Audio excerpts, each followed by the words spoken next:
I left work at 5:30 p.m. The drive home takes 15 minutes. I've done it 100 times, 1,000 times. At 6:15, my wife called. "Where are you?" "Pulling in now," I said. "No, you're not," she said. "Where have you been for the last 40 minutes?" I looked at the clock. 6:15? I left at 5:30. I should have been home by 5:45. I had no memory of the last 30 minutes. I had no memory of leaving work.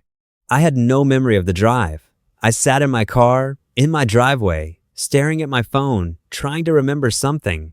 Anything. Nothing. I work in a building with security cameras. Every entrance, every exit, every parking lot. My wife asked me to check the footage. She thought maybe I'd had a medical episode, a blackout, something. I called my boss. He pulled the tapes. At 5:30 p.m., I walked out the front door. I was alone. I walked toward the parking lot. The camera tracked me for a few seconds. Then I stepped behind a pillar. I didn't come out the other side. The next footage showed me walking back through the front door at 6:10 p.m. I looked confused. I was checking my phone. I looked around the lobby like I didn't know where I was. I walked back out, got in my car, drove home. That was it. 40 minutes. Missing. I wasn't in the parking lot. I wasn't in the building. I wasn't anywhere the cameras could see. I just disappeared. My wife asked me what I remembered. I told her the truth. Nothing. I remember leaving my desk.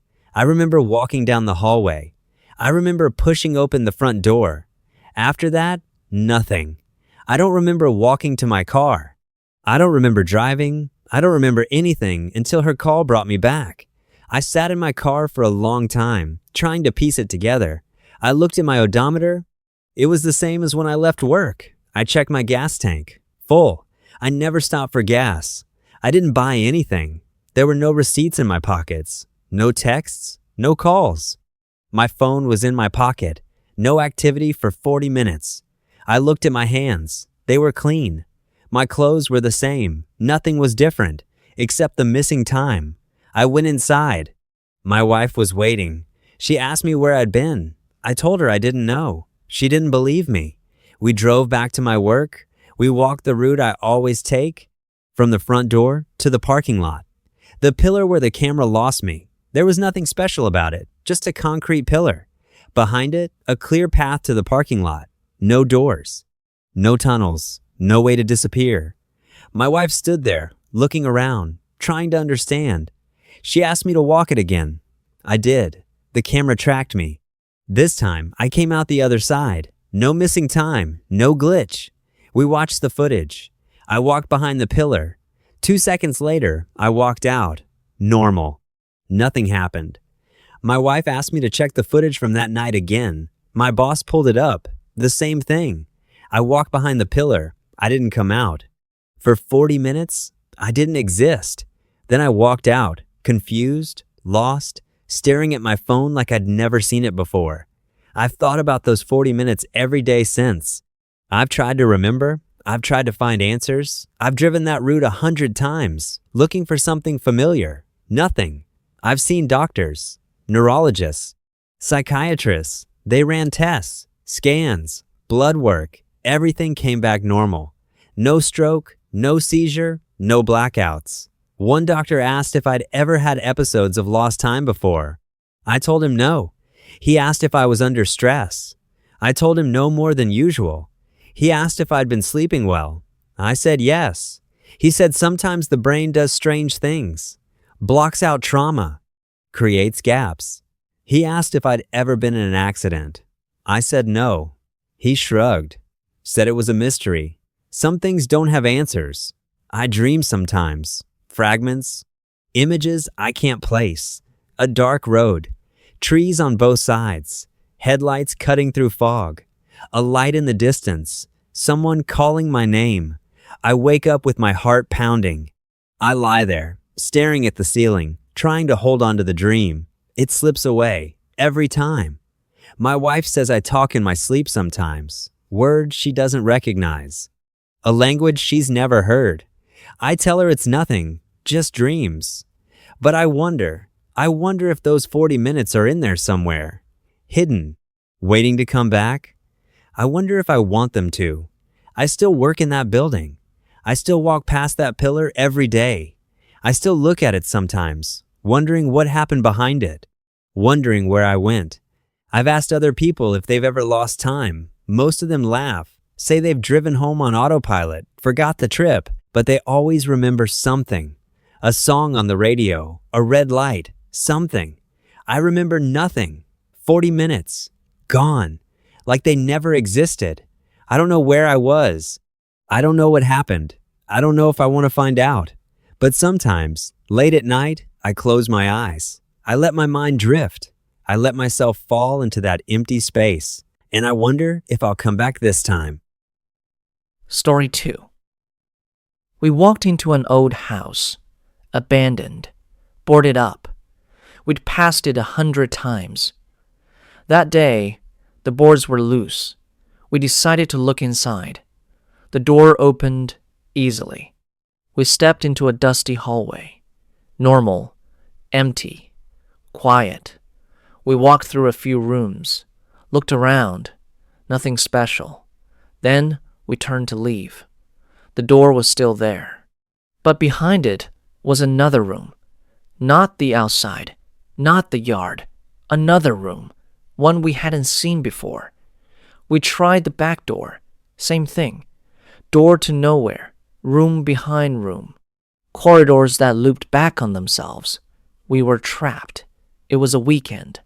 My friend and I were driving through the countryside. We passed an old house. It had been empty for years. Everyone in town knew about it. No one went near it. We were teenagers. We thought it would be fun. We parked on the road, walked up the overgrown path. The front porch sagged. The windows were boarded, but the front door was slightly open. The boards had been pulled away. Someone had been there before us. We pushed the door open. It swung inward with a long creak. The hallway was dark. Dust hung in the air. We used our phones as flashlights. The first room was empty. Old wallpaper peeling off the walls. A fireplace with no mantel. Nothing special. We walked into the next room. Empty. The next. Empty. The house was just an empty shell. "Let's go," I said. We turned back, walked through the empty rooms, reached the front door. I opened it. Behind it was another room, empty. Same wallpaper, same fireplace, same dust. I closed the door, opened it again. Another room, different, smaller. A window with boarded glass. "What the hell?" my friend said. We tried the back door, the kitchen door, the side door. Every door led to another room.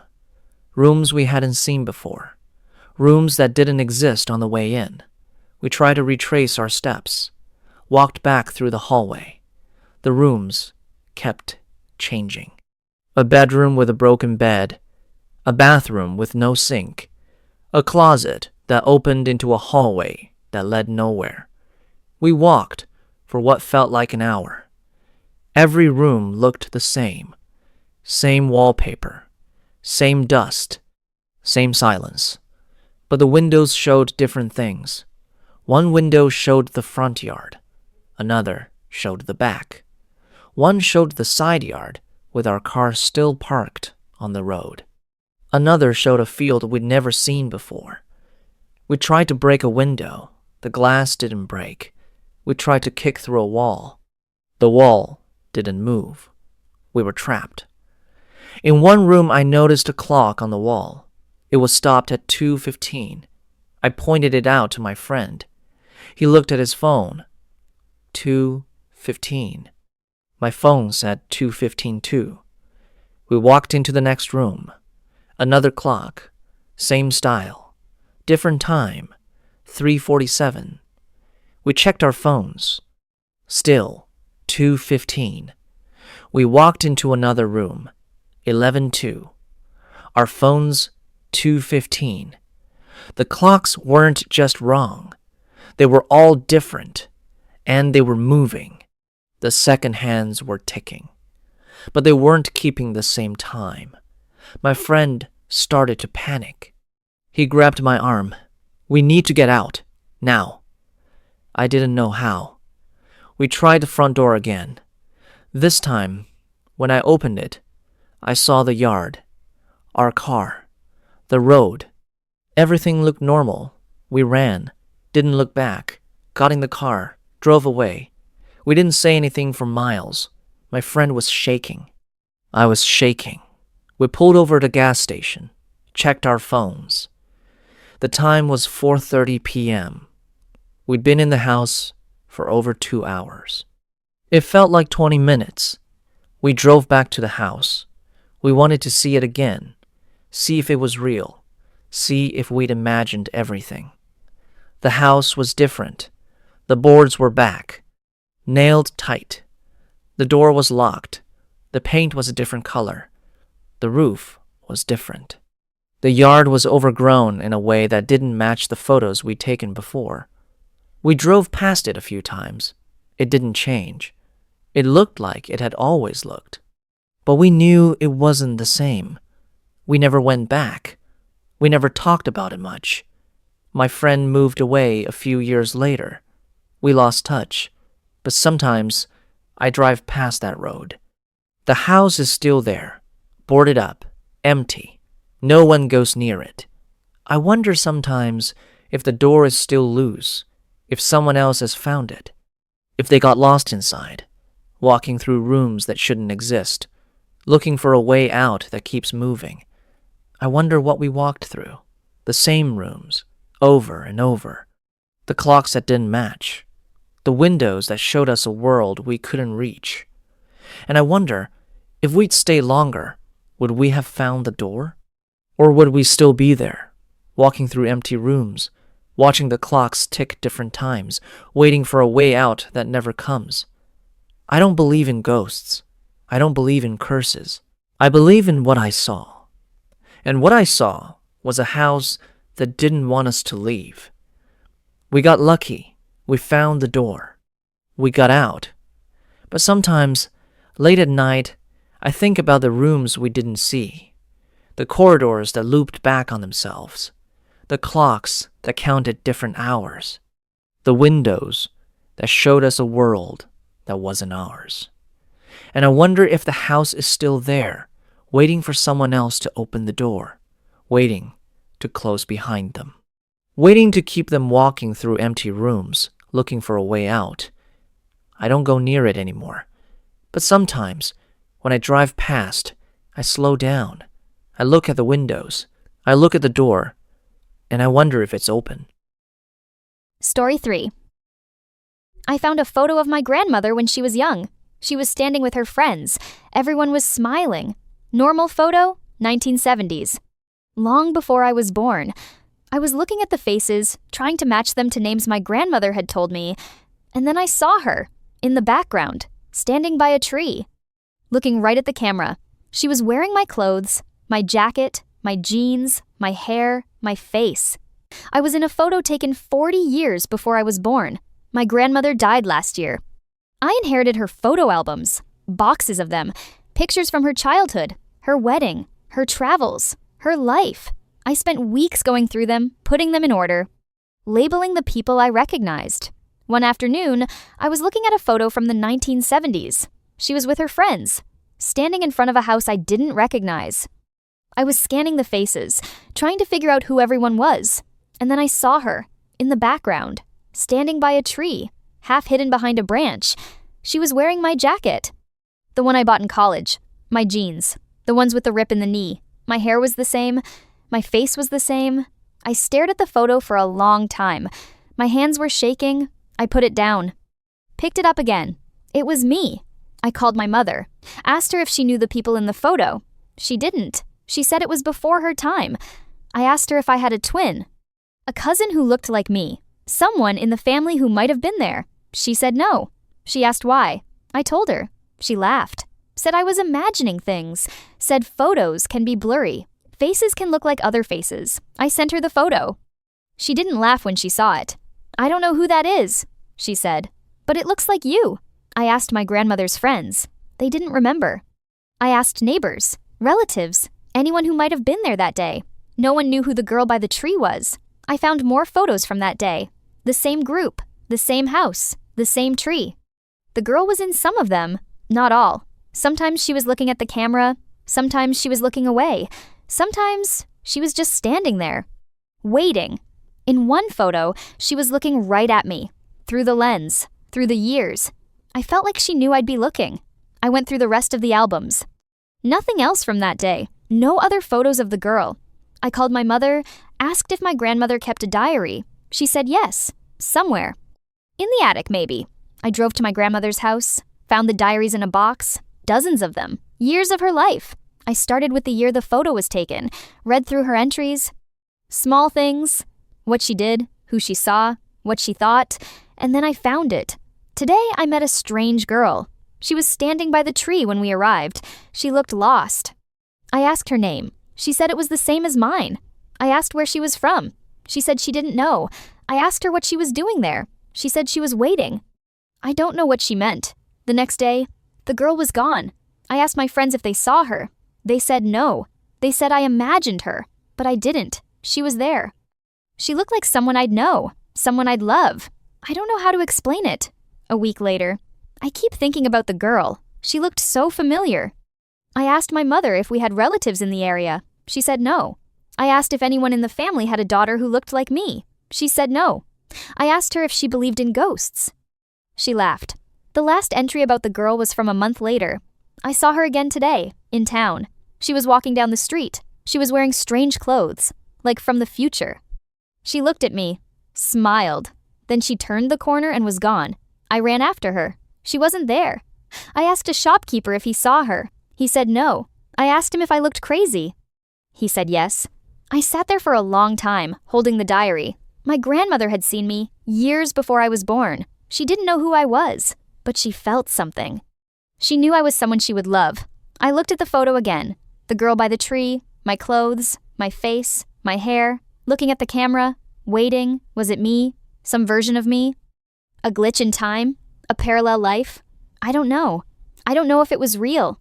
I don't know if my grandmother imagined it. I don't know if photos can lie. But I know what I saw. I know what she wrote. And I know that when I look in the mirror, I see the same face, the same eyes, the same hair, the face that was waiting by the tree. 40 years before I was born, I still have the photo. It's in a frame on my desk. I look at it sometimes. The girl in the background, the one who looks like me. I think about what my grandmother wrote. She looked like someone I'd know, someone I'd love. She was right. I'm someone she loved, her granddaughter, the one she raised, the one she told stories to, the one who sat on her lap and listened to her talk about the old days. She never told me about the girl. Maybe she forgot. Maybe she thought she imagined it. Maybe she didn't want to scare me. But I know now. I know that somewhere, in some time, I was there, standing by a tree, watching my grandmother laugh with her friends, waiting for her to see me. She did see me. She wrote about me. She never forgot. And now, 40 years later, I'm looking at her photo, looking at myself, looking at the girl who was waiting. I don't know how it happened. I don't know why. I don't know if it was a glitch or a dream or something I'll never understand. But I know one thing. Some connections don't need time. They don't need explanation. They just are. And sometimes, if you're lucky, you get to see them twice. 3 stories, 3 people, 3 moments when reality didn't behave. A man lost 40 minutes of his life. Security cameras saw him leave. They never saw him arrive. 2 friends walked into an old house. They couldn't find the way out. Rooms kept changing. Clocks showed different times. A woman found a photo of her grandmother. Standing in the background was a girl who looked exactly like her, 40 years before she was born. All of them real, all of them unexplained. If you enjoyed this, hit like, subscribe for more true stories. And if you have your own story, something that made you question reality, drop it in the comments. Thanks for watching. See you in the next one.